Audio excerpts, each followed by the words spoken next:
നമസ്കാരം സാർ. നമസ്കാരം സാർ, ഇപ്പോൾ ബംഗ്ലാദേശിലെ സ്ഥിതിഗതികൾ അത്ര ശാന്തമൊന്നും ആയിട്ടില്ല.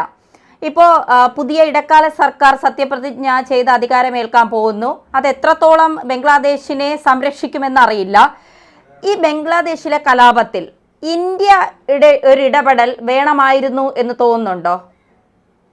ഇന്ത്യ ഇടപെടേണ്ടതുണ്ടായിരുന്നു, പക്ഷെ ഇന്ത്യ ഇടപെട്ടിട്ടില്ല എന്നാണ് നമുക്ക് കിട്ടുന്ന റിപ്പോർട്ടുകളും വിവരങ്ങളും. ഇന്ത്യ ഇടപെട്ടിരുന്നുവെങ്കിൽ കാര്യങ്ങൾ ഇത്ര വഷളാകുമായിരുന്നോ? ഇന്ത്യ ശക്തമായിട്ട് ഇടപെടണമായിരുന്നു എന്ന അഭിപ്രായക്കാരനാണ് ഞാൻ. എൻ്റെ കാരണം, നമ്മൾ കഴിഞ്ഞ 10 വർഷമായിട്ട് പറയുന്ന ഒരു കാര്യമുണ്ട്. POJK അല്ലെങ്കിൽ പാകിസ്ഥാൻ കൊണ്ടുപോയ ആസാദ് കാശ്മീർ നമ്മൾ 370-35 എടുത്ത് ഇന്ത്യയുടെ ഭാഗമുള്ളത് നമ്മുടെ പേരിലാക്കി, ബാക്കി നമ്മൾ തിരിച്ചു പിടിക്കുമെന്നാണ് പറയുന്നത്. നമുക്ക് തിരിച്ചു പിടിക്കാൻ പറ്റിയില്ല എന്ന് മാത്രമല്ല, നമ്മുടെ സഖ്യകക്ഷിയായിരുന്ന നമ്മുടെ സഖ്യകക്ഷിയായിരുന്ന ബംഗ്ലാദേശിനെ പാകിസ്ഥാൻ പിടിച്ചടക്കിയിരിക്കുകയാണ്. മിനിയാന്ന് 3 ദിവസം മുമ്പ് പാകിസ്ഥാൻ ബംഗ്ലാദേശിനെ പിടിച്ചടക്കിയിരിക്കുകയാണ്. അത് അവരുടെ പ്രോക്സികളെ ഉപയോഗിച്ച്, അതായത് ഇന്ത്യയുടെ പ്രതിപക്ഷമായ ഇന്ത്യ അലയൻസിനെ സപ്പോർട്ട് ചെയ്യുന്ന ഗ്രൂപ്പുകളാണ് പാകിസ്ഥാന് വേണ്ടി ആ അട്ടിമറി അവിടെ നടത്തിയിരിക്കുന്നത്. കമ്മ്യൂണിസ്റ്റ്, ജമാഅത്തെ ഇസ്ലാമി, ഇവിടുത്തെ കോൺഗ്രസിന്റെ ബാക്കി അവിടുത്തെ ലോക്കൽ ആൾക്കാർ, അതായത് ഇവിടുത്തെ ഇന്ത്യ അലയൻസിന് കറസ്പോണ്ടിങ് ആയിട്ടുള്ള ആൾക്കാരാണ് തെരഞ്ഞെടുക്കപ്പെട്ട ഒരു ഗവൺമെന്റിനെ അട്ടിമറിച്ച് അവിടെ ഇത് ചെയ്യുന്നത്. അപ്പം ഈ ഹസീന എന്ന് പറയുന്ന പുറത്തുപോയ പ്രധാനമന്ത്രി ആക്ച്വലി ഇന്ത്യ ഫ്രണ്ട്ലി ആയിരുന്നു. അവരുടെ പിതാവും ഒരു കാലത്ത് ഭയങ്കര ഹിന്ദു വിരുദ്ധനും ഇന്ത്യ വിരുദ്ധനും ഒക്കെ 1947 ആയിരുന്നെങ്കിലും 1962-70 ആയപ്പോഴത്തേക്കും അവര് കൃത്യമായിട്ട് ഇന്ത്യയുടെ സൈഡിലേക്ക് വന്നിരുന്നു. അപ്പോൾ അവരിപ്പോഴും അത് മെയിൻറ്റെയിൻ ചെയ്തുകൊണ്ടാണ് ഇരുന്നത്. അപ്പോൾ അവരെ അവിടുന്ന് പുറത്താക്കിയതിനെ നമ്മൾക്ക് ഡിഫെൻഡ് ചെയ്യാൻ പറ്റാതെ പോയി. ശരിക്കും നമ്മൾ 25% ബംഗ്ലാദേശികൾ ഇപ്പൊ ഇന്ത്യയിലുണ്ട്. 25% ബംഗ്ലാദേശിന്റെ ടോട്ടൽ പോപ്പുലേഷന്റെ 1/4 ഭാഗം നുഴഞ്ഞു കയറി ഇന്ത്യയിലുണ്ട്. അപ്പോൾ തീർച്ചയായിട്ടും നമുക്ക് അവരുടെ 25% ലാൻഡ് പിടിച്ചെടുക്കാനുള്ള ന്യായമുണ്ട്, അർഹതയുണ്ട്, ബലമുണ്ട്. അപ്പൊ നമ്മൾ ചെയ്യേണ്ടിയിരുന്നത് അവരുടെ ആക്രമിച്ചത് കീഴടക്കിയിട്ട് ഒന്നുകിൽ ഞങ്ങൾ പറയുന്നയാളെ അവിടെ പ്രധാനമന്ത്രിയാക്കുക, അല്ലെന്നുണ്ടെങ്കിൽ ഇവിടെ കയറി വന്നിട്ടുള്ളവന്മാരെ എല്ലാം തിരിച്ചു വലിച്ചോണ്ട് പോകുക, നിങ്ങളുടെ പോപ്പുലേഷനെ ഇവിടുന്ന് പിൻവലിക്കുക. ഒരു കണ്ടീഷൻ വെച്ച് ഇത് നിയന്ത്രിക്കണമായിരുന്നു. നമ്മളിപ്പം കേരള മുഖ്യമന്ത്രി ഹെലികോപ്റ്റർ വാങ്ങിച്ച് മിറ്റത്തിട്ടിരിക്കുന്ന പോലെ 100 റാഫേൽ വാങ്ങിച്ച് മേടിച്ചിട്ടിട്ടുണ്ട്. നമുക്ക് ഇത്രയും സൈനിക ബലമുണ്ട്. അപ്പൊ നമ്മളത് ഉപയോഗിക്കുന്നില്ലെങ്കിൽ അതൊക്കെ അവിടെ കിടന്ന് തുരുമ്പ് പിടിച്ച് പോകത്തേ ഉള്ളൂ, യാതൊരു ഗുണവും ഉണ്ടാകത്തില്ല.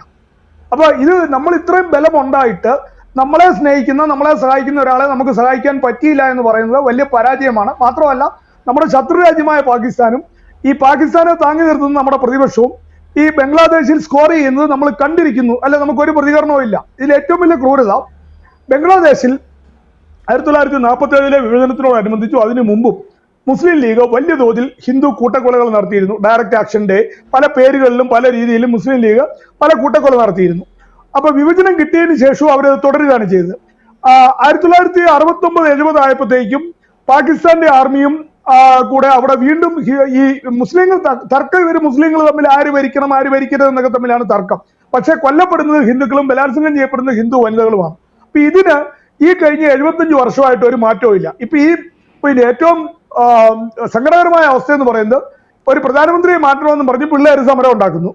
ഇവരാണ് ഈ പറയുന്ന പപ്പുഖാൻ ഇന്ത്യ അലയൻസ് ടീമും ഗ്ലോബൽ ഇലൂമിനാറ്റി, അമേരിക്ക എല്ലാവരും കൂടെയാണ്, പാകിസ്ഥാനും ചൈന എല്ലാവരും കൂടെയാണ് തള്ളിവിടുന്നത്. പക്ഷേ ഈ സമരത്തിന്റെ ജയിച്ചു എന്ന് കണ്ടപ്പോൾ എന്താണ് ചെയ്തതെന്ന് ചോദിച്ചാൽ, കൂടെ സമരം ചെയ്യാൻ വന്ന ഹിന്ദുക്കളെ ഉപദ്രവിക്കുക, സ്ത്രീകളെ ഉപദ്രവിക്കുക, അവരുടെ വീട്ടിൽ കയറുക, അതുപോലെ വീടുകൾ കൊള്ളയടിക്കുക, ധനസ്ഥാപനങ്ങൾ കത്തിക്കുക, അമ്പലങ്ങൾ കത്തിക്കുക, ഇങ്ങനെ ഇവിടെ വാര്യംകുന്നനും ആൾക്കാരും ടിപ്പു സുൽത്താനും ഒക്കെ ചെയ്ത രീതിയിലുള്ള ഹിന്ദു ജനോസൈഡ്, ഹിന്ദുക്കളെ ഇല്ലാണ്ടാക്കുക എന്നുള്ള പരിപാടിയാണ് അവിടെ നടത്തുന്നത്. അപ്പം ലോകത്ത് എവിടെ ഒരു ഹിന്ദുവിന് ഒരു അക്രമം നേരിട്ടാലും ധാർമ്മികമായിട്ട് നമുക്ക് പറ്റുമല്ലോ എന്നുള്ള ധാർമ്മികമായിട്ട് അവരെ സംരക്ഷിക്കേണ്ട ചുമതല ഗവൺമെന്റ് ഓഫ് ഇന്ത്യക്ക് ഉണ്ട് എന്ന് വിശ്വസിക്കുന്ന, ഹിന്ദുസ്ഥാൻ ഉണ്ട് എന്ന് വിശ്വസിക്കുന്ന ദേശീയവാദിയാണ് ഞാൻ. അപ്പൊ അതുകൊണ്ട് തീർച്ചയായിട്ടും അവരെ നമ്മൾ സഹായിക്കേണ്ടതായിരുന്നു. ആ സഹായിക്കാൻ പറ്റാഞ്ഞത് ഗവൺമെന്റിന്റെ ഒരു പരാജയം തന്നെയാണ്. അതിൻ്റെ അകത്ത് ഒരു എക്സ്ക്യൂസ് ഒന്നുമില്ല. നുണ പറഞ്ഞുകൊണ്ടോ വൈറ്റ് വാഷ് അടിച്ചുകൊണ്ടോ ഒന്നും അതിനെ ന്യായീകരിക്കാനും പറ്റത്തില്ല. ഇത് നമ്മൾ ആന്റിസിപ്പേറ്റ് ചെയ്യണമായിരുന്നു, പ്രിപ്പയർഡ് ആയിരിക്കണമായിരുന്നു. എന്ന് മാത്രമല്ല, ഈ ലഹള ജൂൺ 4-ാം തീയതി 2024 ഇലക്ഷൻ റിസൾട്ട് വരുമ്പം ഇവിടെ നടത്താൻ വേണ്ടി ഇവിടുത്തെ പ്രതിപക്ഷവും അമേരിക്കയും കൂടെ തീരുമാനിച്ചു വെച്ചിരുന്ന സാധനമാണ്. കഴിഞ്ഞ 10 വർഷമായിട്ട് അവർ പല രീതിയിൽ ലഹള ഉണ്ടാക്കാൻ നോക്കി. കർഷക സമരം, CAA, NRC പലതും നോക്കി, പരാജയപ്പെട്ടു. നമ്മുടെ റെയിൽവേയെ പല രീതിയിൽ ആക്രമിച്ചു.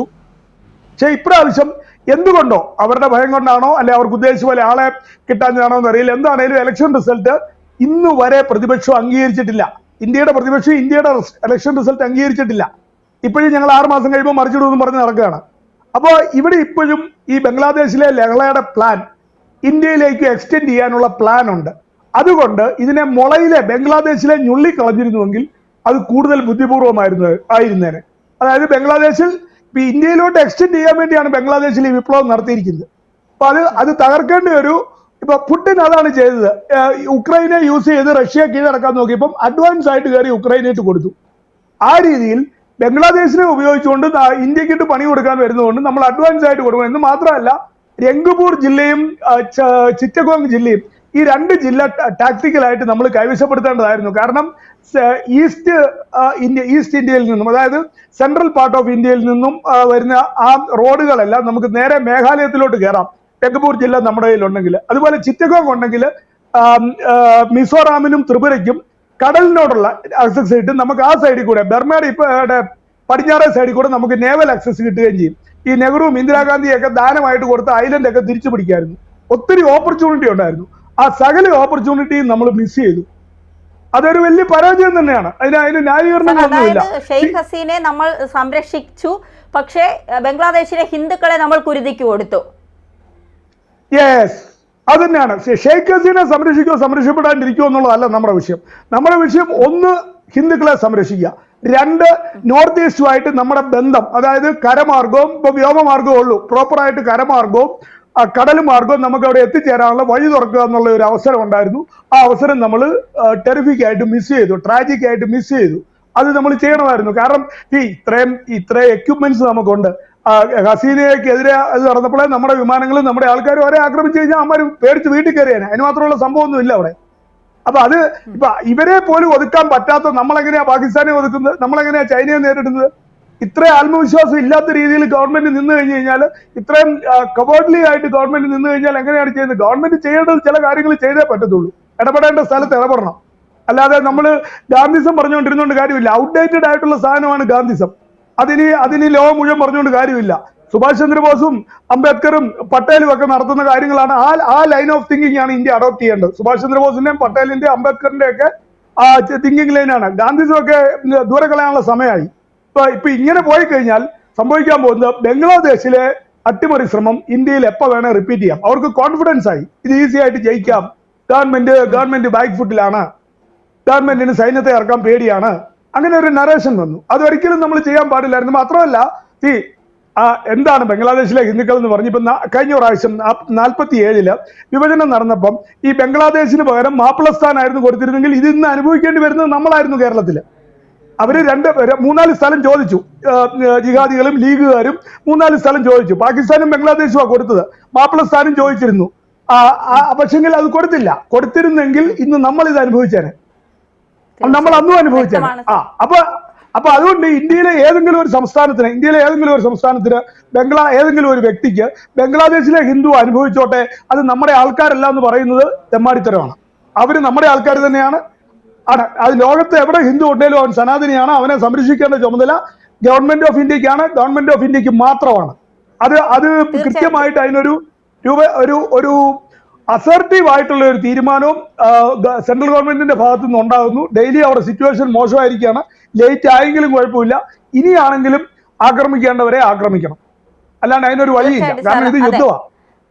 അതെ, യുദ്ധമാണ്. നമ്മുടെ നാട്ടിലുള്ളവരെ അല്ലെങ്കിൽ ഭാരതത്തിലുള്ളവരെ സംരക്ഷിക്കേണ്ട കടമ എന്തായാലും സർക്കാരിനുണ്ട് എന്നുള്ളത് ഒരു യാഥാർത്ഥ്യം തന്നെയാണ്. യാഥാർത്ഥ്യമാണ്. അതായത് അവിടുന്ന് വരുന്ന വീഡിയോകളും സീനുകളും വാർത്തകളും എത്ര ഭീകരമാണ്. അവിടുത്തെ സ്ത്രീകളും കുട്ടികളും ഹിന്ദുക്കളും എല്ലാം വെട്ടിക്കൊല്ലപ്പെടുന്നു, ബലാത്സംഗം ചെയ്യപ്പെടുന്നു, അപമാനിക്കപ്പെടുന്നു, അമ്പലങ്ങളെല്ലാം നശിപ്പിക്കപ്പെടുന്നു. ഇപ്പൊ ഇത് ആരാ ഇത് ചെയ്യുന്നത്? ഇവിടെ നമുക്ക് 10-75 വർഷമായിട്ട് നമ്മളെ മതേതരത്വവും സെക്യുലറിസവും സോഷ്യലിസവും ഒക്കെ പഠിപ്പിക്കുന്ന ലീഗുകാരാണ്. അവിടെ അവാമി ലീഗ് എന്ന് പേര് മാറ്റി എന്നുള്ളതേ ഉള്ളൂ. സാധനം പഴയ 47 ലീഗും ഇവിടെ മിച്ചമുള്ള ലീഗും പാകിസ്ഥാൻ ലീഗും അവാമി ലീഗും എല്ലാം ഒരേ ജിഹാദിയാണ്, ഒരേ ജമാഅത്ത് ഇസ്ലാമിയാണ്, ഒരേ തീവ്രവാദിയാണ്. 1400 വർഷമായിട്ടുള്ള ഈ ഹിന്ദുക്കളുടെയും ഇന്ത്യയുടെയും മേലുള്ള ജിഹാദി ടെററിന്റെ വേറൊരു രൂപം മാത്രമാണ്. പല പേരുകളിലൊക്കെ ഇതിലെ ചുറ്റിക്കറങ്ങുന്നു എന്നുള്ളതേ ഉള്ളൂ. അപ്പൊ ഇതിന്റെ ഒരു ക്രൂരത എന്ന് പറയുന്നത് ഇന്ത്യയിലുള്ള ജിഹാദികൾ ഇതിന് പിന്തുണയ്ക്കുന്നു എന്നുള്ളതാണ്. ഇന്ത്യയുടെ പ്രതിപക്ഷം, ഇന്ത്യ അലയൻസും ബപ്പുക്കാരും ഈ ബംഗ്ലാദേശിലെ അക്രമത്തെ ന്യായീകരിക്കുകയും അവരിത് ഇന്ത്യയിൽ വേണമെന്നാണ് സൽമാൻ ഖുർഷിദൊക്കെ പറയുന്നത്, ഇവിടുത്തെ രാജീവ് സർദേശായി എന്ന് പറയുന്ന മീഡിയകൾ പറയുന്നത്. അപ്പൊ ഇത് കൃത്യമായിട്ട് ഗവൺമെന്റ് ബാക്ക് ഫുട്ടിലായി പോയതിൽ അതീവ ദുഃഖമുണ്ട്. ഗവൺമെന്റ് എന്തെങ്കിലും ചെയ്യണമെന്ന് ആവശ്യപ്പെടുന്നു, ചെയ്യുമെന്ന് പ്രതീക്ഷിക്കുന്നു. ചെയ്തില്ലെങ്കിൽ അത് എന്താണ് ഇനി ഇന്ത്യയിലും കൂടി അത് റിപ്പീറ്റ് ചെയ്യുന്നത് നമ്മൾ കാണേണ്ടി വരും. തീർച്ചയായിട്ടും സാർ, മറ്റൊരു ബംഗ്ലാദേശ് ഭാരതത്തിൽ ആവർത്തിക്കപ്പെടാതിരിക്കട്ടെ എന്ന് നമുക്ക് പ്രതീക്ഷിക്കാം. വളരെ നന്ദി സാർ. ആവർത്തിച്ചു കഴിഞ്ഞു. ബംഗാളിൽ ഇപ്പോൾ അതൊക്കെ തന്നെയാ സിറ്റുവേഷൻ. കേരളത്തിലും അധികം താമസിയാതെ ഇത് അവല് മലര് കുന്തിരിക്കുന്ന തന്നെ ആയിരിക്കും സിറ്റുവേഷൻ. ഈ അവല് മലര് കുന്തിരിക്കുക എന്താണെന്ന് നാട്ടുകാർക്ക്, അതായത് ഇതിനകത്ത് ഒറ്റ കാര്യം ഞാൻ ഒന്നുകൂടെ പറഞ്ഞു നിർത്തുകയാണ്. അതായത് കൽക്കട്ടയിൽ കമ്മ്യൂണിസ്റ്റുകാർ സമരം നടത്തി, ഈ ജമാഅത്തെ ഇസ്ലാമിയെ പിന്തുണച്ചുകൊണ്ട് CPM-കാരും ഇന്ത്യ അലയൻസ് എല്ലാം ഭയങ്കര സമരം നടത്തി.